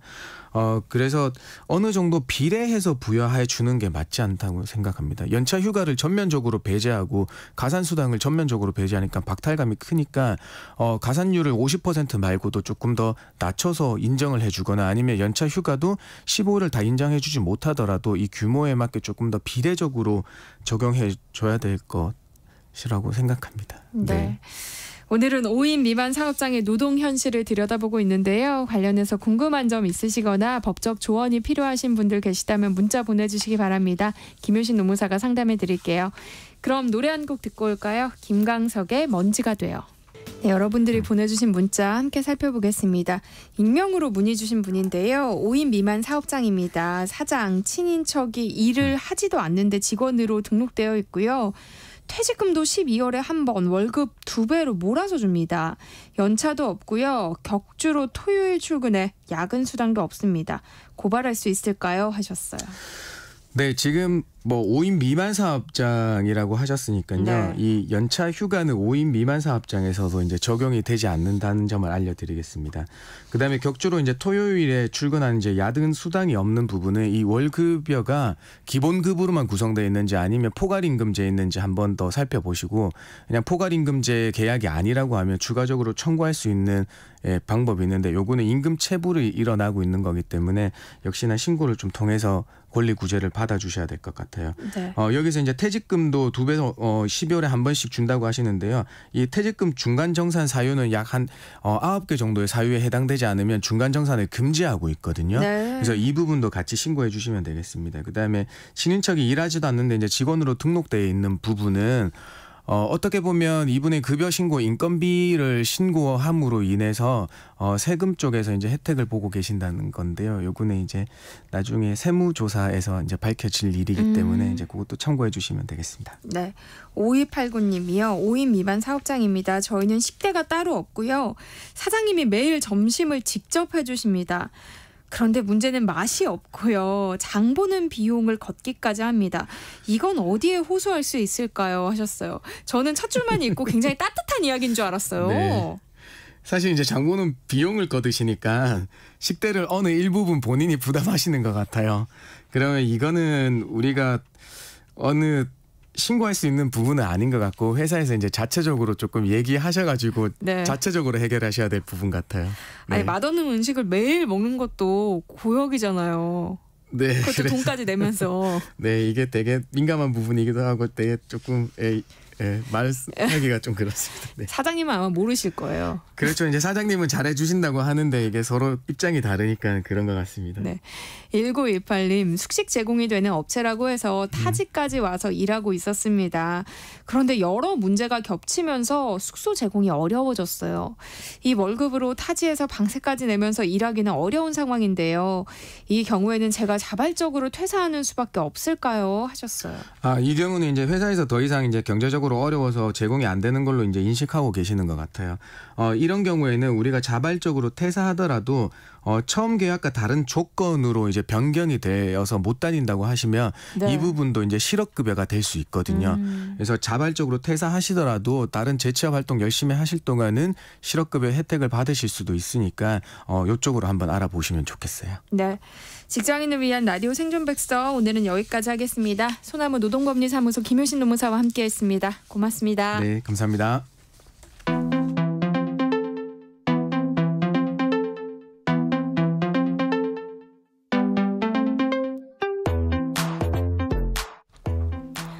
네, 매주 수요일 세무정 담당 PD가 직접 체험한 세상의 모든 트렌드를 알려드립니다. 강소연 PD와 함께합니다. 어서 오세요. 안녕하세요. 네, 오늘 주제는 레스 웨이스트와 용기 내 챌린지예요. 네, 오늘도 환경 이야기를 한번 해볼까 하는데요. 먼저 레스 웨이스트를 얘기를 하려면 제로 웨이스트에 대해서 얘기를 안 할 수가 없을 것 같아요. 네. 제로 웨이스트는 제로와 웨이스트 영어 단어의 합성어로 네. 재활용과 재사용을 통해서 폐기물이 될 수 있는 자원을 낭비하지 않는 자원 보호 원칙을 의미합니다. 우리가 배출하는 쓰레기가 매립되거나 또 바다로 방류되고 나면 그게 오랜 기간 썩지 않고 환경에 악영향을 주는데요. 그래서 환경을 위해 일회용품의 사용을 줄이고 또 재활용이 가능한 재료를 사용해 궁극적으로는 제로, 그 어떤 쓰레기도 매립되거나 바다에 버려지지 않도록 하자는 겁니다. 그래서 미국 캘리포니아 같은 일부 주에서는 이걸 정책적으로 수용하고 있기도 하고요. 여러 자동차 업계도 자동차에 들어가는 부품들의 폐플라스틱을 사용하거나 재활용 소재를 바꾸려는 노력을 하고 있다고 합니다. 그래서 볼보는 2025년부터 신차에 적용되는 플라스틱 25%를 재활용 소재로 바꿀 예정이라고 하고요. BMW의 전기자동차 i3는 그 문과 실내 장식에 케나프라는 식물 섬유를 활용을 하는데 그게 기존 플라스틱보다 30% 정도 가벼운 데다가 또 이산화탄소를 흡수해서 친환경적인 소재라고 합니다. 그리고 또 2022년부터 호텔이나 숙박업소 다니신 분들 느끼셨을 텐데 자원의 절약과 재활용 촉진법에 따라서 호텔에서도 일회용품 어메니티를 제공하지 않고 있습니다. 이렇게 기업뿐만 아니라 개인이 실천할 수 있는 환경 캠페인도 많은데요. 그중에서 가장 유명한 게 요즘에 용기내 챌린지가 아닐까 싶어요. 그 혹시 들어본 적이 있으실까요? 아니요.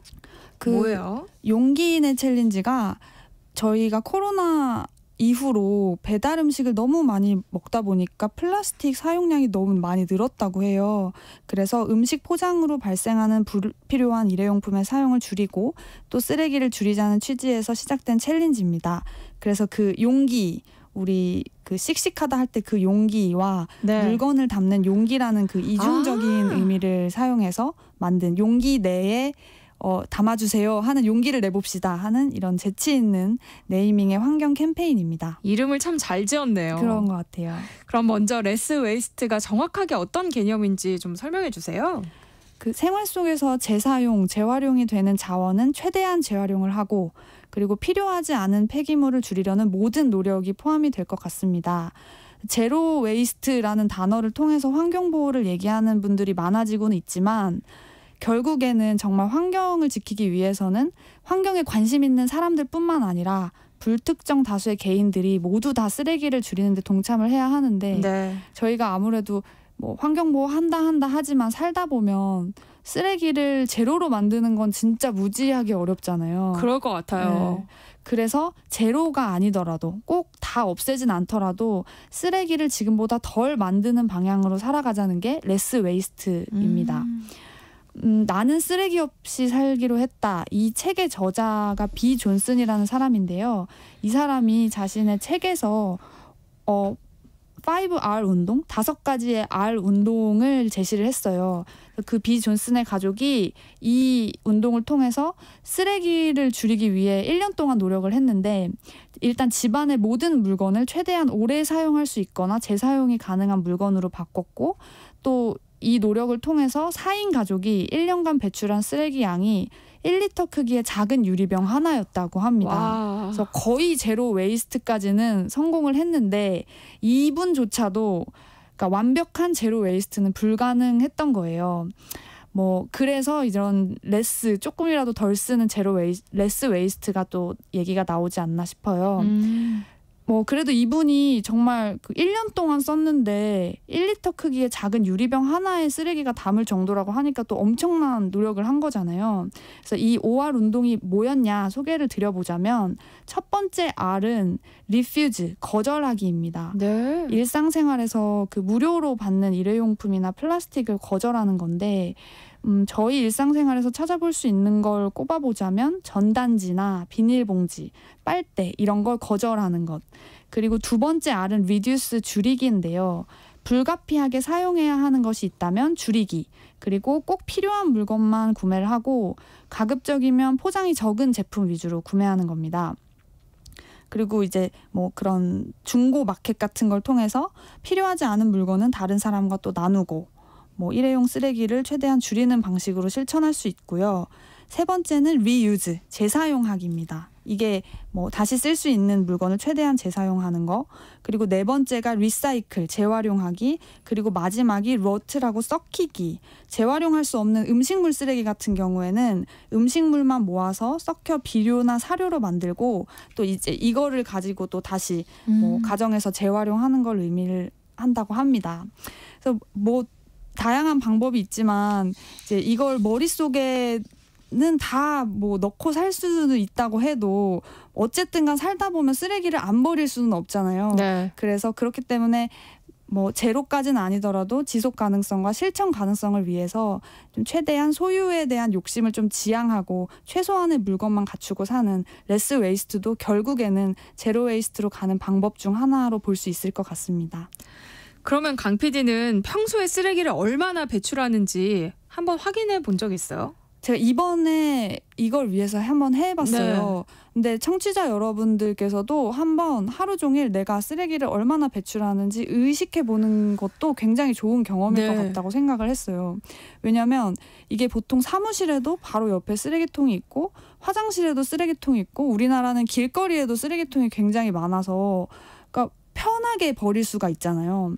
그래서 무의식적으로 버리게 되는데 먼저 제가 아침에 일어나서 미리 아침마다 마시기 위해서 사둔 파차 병이 있어요.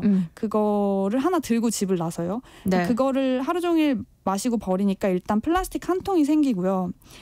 저는 집에서 그 다회용기에 아침 도시락을 싸와가지고 먹는 편인데 숟가락은 편의상 일회용 플라스틱 숟가락 배달 왔을 때 예전에 모아놨던 거를 가지고 와서 그걸로 이제 계란 후라이를 먹고요. 그리고 오전에 회사에서 야채 주스를 받아 먹습니다.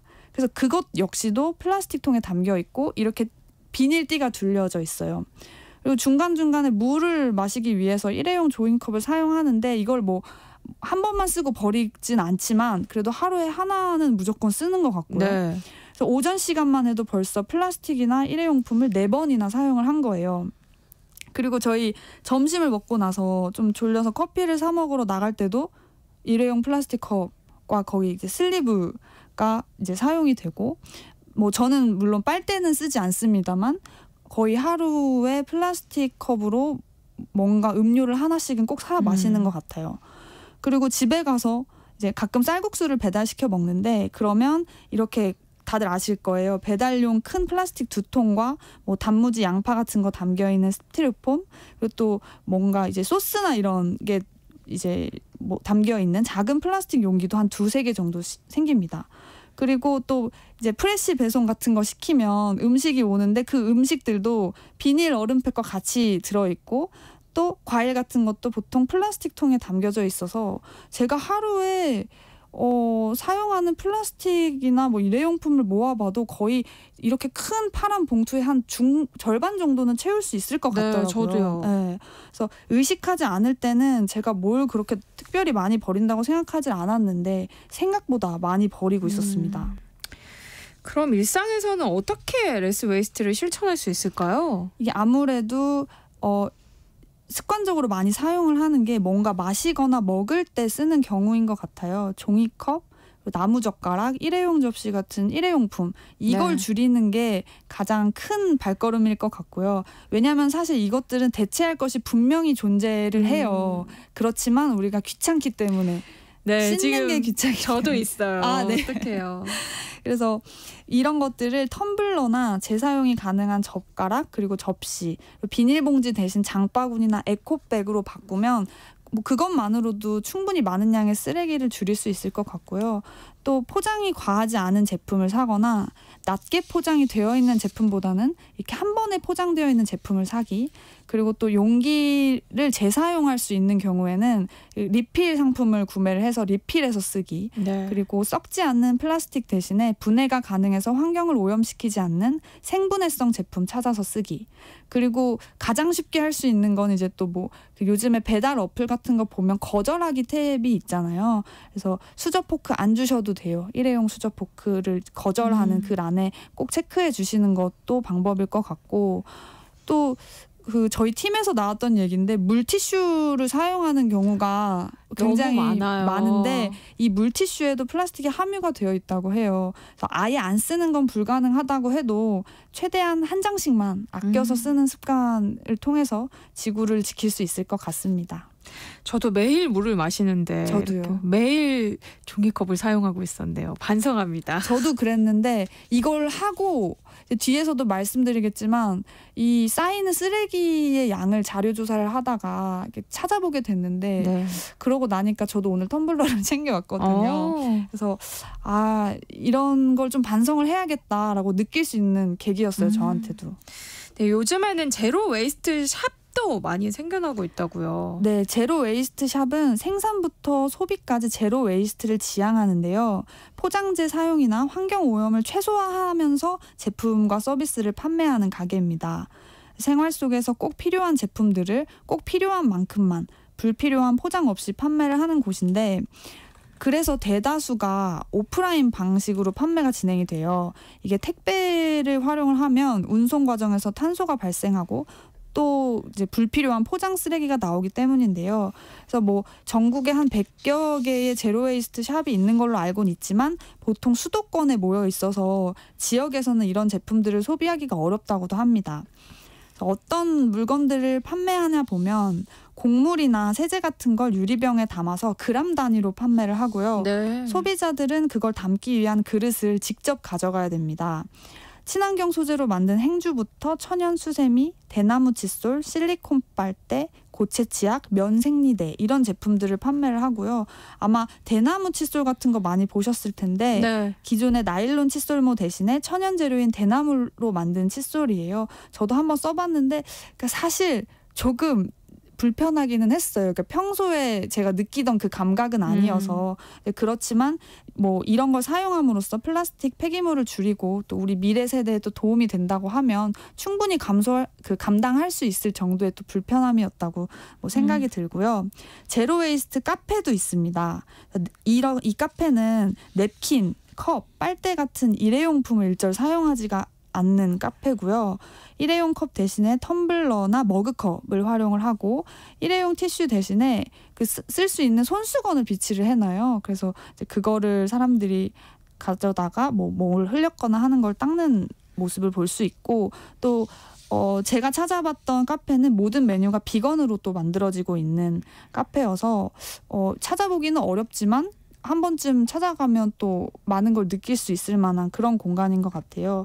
그래서 이런 카페들은 우리가 일상에서 커피를 진짜 많이 마시는데 그 동네에서도 뭔가 제로웨이스트를 실천할 수 있는 기반을 만들어보고 싶다. 뭔가 이런 취지에서 만들어졌다고 하고요.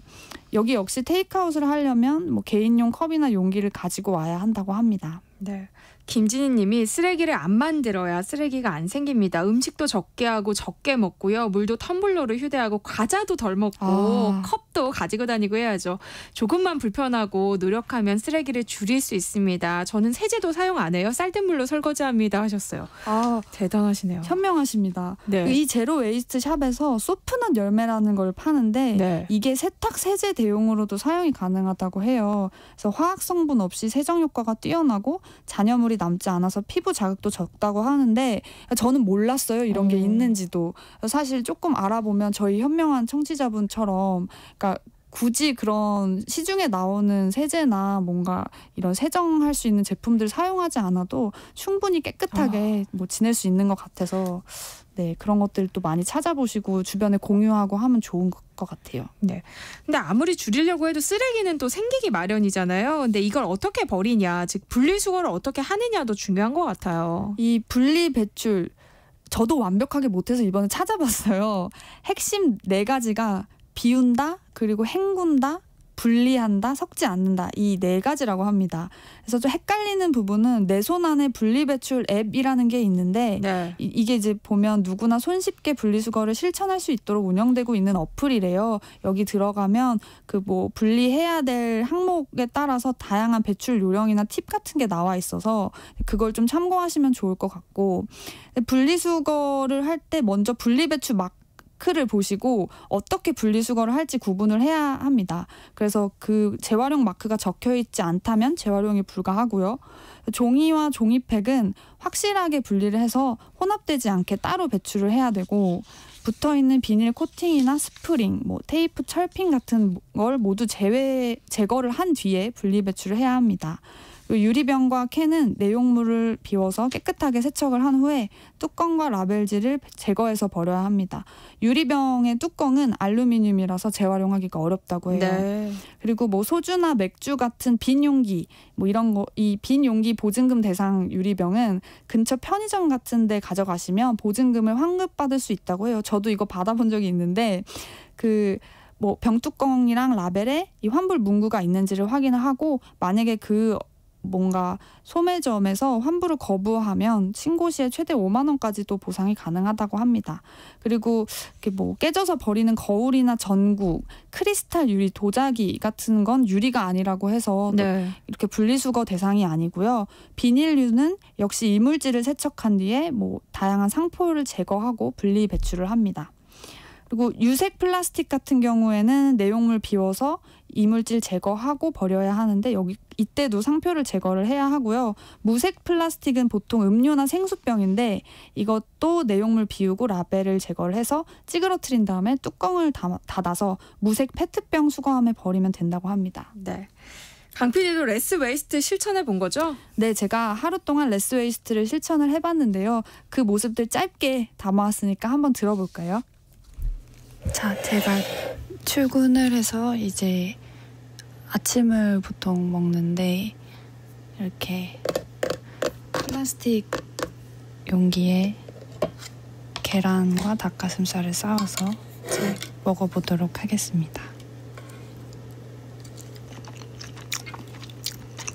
사실 제가 아침마다 야채 주스를 받아 먹고 있는데요. 그거는 이제 지금 플라스틱 통에 담겨서 배달이 되기 때문에 오늘은 못 먹고 내일을 위해 좀 남겨놔야 할 것 같습니다. 뭐 마실래? 디카페이나.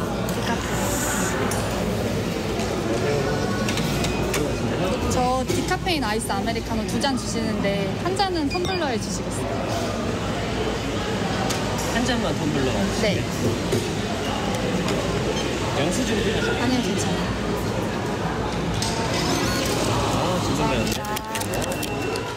네, 어떤 게 제일 힘들었어요? 일단 이게 선물 받는 거 못 먹는 게 제일 힘들었어요. 그러니까 팀장님이 커피를 사다 주셨는데 그걸 못 먹고 담렉떡 같은 게 들어온 경우도 이 종이 박스랑 플라스틱에 담겨 왔기 때문에 이게 또 누구의 이벤트를 축하하기 위한 일이지만 그만큼 또 지구에는 상처가 된다는 게 또 아이러니하게 느껴지기도 하고 그랬습니다. 앞서서 얘기했던 용기내 챌린지도 직접 해봤다면서요? 네, 저도 이걸 이번에 처음 해봤는데 이게 지금 유명한 떡볶이 업체에서 이벤트를 하고 있어요. 그래서 이 용기내 챌린지를 해서 이걸 인증한 사진을 인스타그램에 올리면 14,000원의 할인 쿠폰이랑 전용 다회용 용기를 주는 건데요. 요거 한번 해보시면 좋을 것 같아요. 저는 주변에 매장이 없어서 치킨집에 가서 한번 해봤는데 어떻게 진행됐을지 궁금해하실 분들 위해서 이번에도 음성으로 담아봤습니다. 혹시 이거 용기 가져왔는데 여기다가 담아갈 수도 있나요? 혹시 어떤 거 좋아해요? 그냥 치즈볼. 치즈볼이요? 네. 가능합니다. 네. 그러면 여기다가 해주시고 치즈볼 5개, 소떡 하나 이렇게. 만원 결제도 이렇게 저처럼 다회용기를 가지고 와가지고 치킨이나 음식을 받아가는 경우가 많이 있었나요? 저는 처음 뵙니다. 그럼 혹시 이렇게 다회용기를 가지고 와서 음식을 받아가는 게 많아지면 매장 입장에는 또 어떤 영향을 미칠 수 있을 거라고 보세요? 제일 중요한 환경 오염 문제가 조금이라도 해결될 것 같아서 더 좋을 것 같습니다. 물론 일회용품을 저희는 주문을 안 해도 돼서 매출에도 오히려 긍정적인 영향이 있을 것 같습니다. 네, 그 어느 때보다 환경을 많이 생각하면서 생활한 것 같아요. 특별히 어떤 점들 느꼈어요? 이게 제로 웨이스트라고 할 때는 좀 먼 느낌이었어요. 닿을 수 없을 것 같은, 내가 제로까지는 못 갈 것 같은. 근데 이걸 레스 웨이스트라고 마음을 먹고 시작하니까 조금 마음이 가벼워졌고요.